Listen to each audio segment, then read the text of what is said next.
So how are we drifting on January 27th?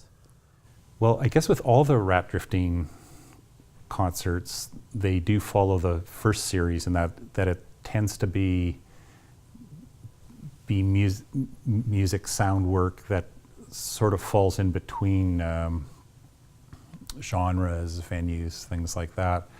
The one in January happens on the 27th, the day after the For New Works concert. Mm-hmm. And when I planned this For New Works, I didn't do this on purpose, but very early on when I chose the four, they all have really interesting and various and developed practices in different kinds of improvised music or performance. They just don't compose for other people.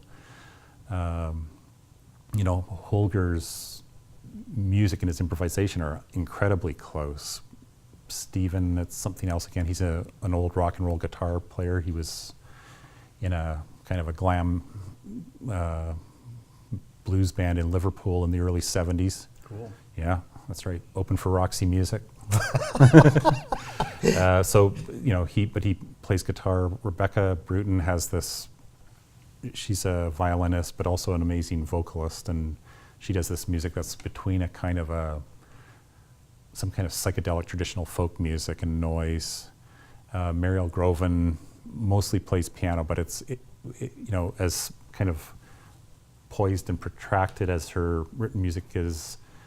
I mean, she's a really aggressive improviser, although it's also protracted. I mean, she'll deal with incredibly visceral textures, but just keep them going far beyond any kind of climactic, dramatic narrative thrust. So there's, anyway, the point is they all have these, very very singular improvised music practices, and I thought it would be good for them to be, since they're all being brought together for this concert of their compositions, that a Rat Drifting concert the next night would feature them combining in various aggregations to improvise some more new music.